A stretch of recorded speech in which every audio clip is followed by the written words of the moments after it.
పాక్ను పడగొట్టి సెమీస్కు India champions ట్రోఫీలో పాకిస్తాన్పై ఘన విజయం. విరాట్ కోహ్లీ సూపర్ సెంచరీ రాణించిన శ్రేయాస్ గిల్ 6 వికెట్ల తేడాతో చిత్తుగా ఓడిన పాక్.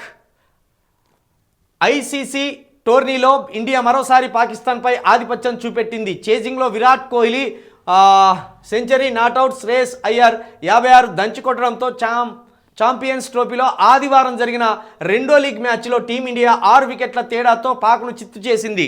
దీంతో ఆడిన 2 మ్యాచ్ల్లోని నెగ్గిన రోహిత్ సేన దర్జాగా సెమీస్లోకి అడుగుపెట్టగా టోర్నీ నుంచి పాకిస్తాన్ నిష్క్రమించింది. ముందుగా పాకిస్తాన్ 241 రన్స్కు గాను ఆల్అవుట్ అయింది. ఆ తర్వాత ఇండియా 244 వికెట్లు కోల్పోయి స్కోర్ చేసి నెగ్గింది. కోహ్లీ శ్రేయస్కు తోడుగా గిల్ 46 రాణించాడు. కోహ్లీతో 3వ వికెట్కు 114 రన్స్ జత చేసి విజయం దిశగా తీసుకెళ్లాడు. మార్చి 2న జరిగే ఆఖరి లీగ్ మ్యాచ్లో ఇండియా న్యూజిలాండ్తో తలపడనుంది.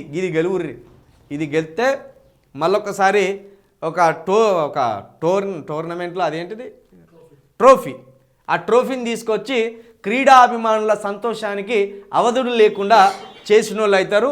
ఈ న్యూజిలాండ్ మీద కూడా గిట్లనే పాకిస్తాన్ మీద దంచుకొట్టినట్టు న్యూజిలాండ్ మీద కూడా దంచుకొట్టుర్రి. తప్పకుండా క్రీడాభిమానులు మీరు దంచుకొట్టుడుకు వాళ్ళు ఎగిరి గంతులు ఎత్తారు. లేకపోతే మనోళ్ళు అసలే కొంచెం పోళ్ళు పాకిస్తాన్ మీద గెలిచిండ్రు అనుకోకుండా న్యూజిలాండ్ మీద ఓడిపోయినలే, ఈరోజు మన రోజు కాదేమని వదిలేరు. ఆడ టీవీ కనబడితే టీవీని వాళ్ళకి కొడతాడు. వాడికి అట్లా కొట్టద్దు. కోహ్లీ గాడు మొన్న మంచిగానే కొట్టేవందా, ఇలా కొట్టేదానికి ఏమైంది రావానికి? బాల్ ఓ దిక్కు ఎత్తే వాడు బ్యాట్ ఓ దిక్కు కూపిండు. ఇట్లా మనోళ్ళు ఇంట్లో కూర్చొని షాయలు దాక్కుంటా మందు దాక్కుంటా రివ్యూలు చెప్తారు. గ్రౌండ్లో ఎట్లా ఆడాలో వీళ్ళు ఇంటికాడ కూర్చొని చెప్తారు. గ్రౌండ్లో ఆడటోని కష్టమేందో, ఆ బాల్ ఎట్లా వస్తుందో, వాడు ఎట్లా రువ్వుతాడో వానికి తెలుసు.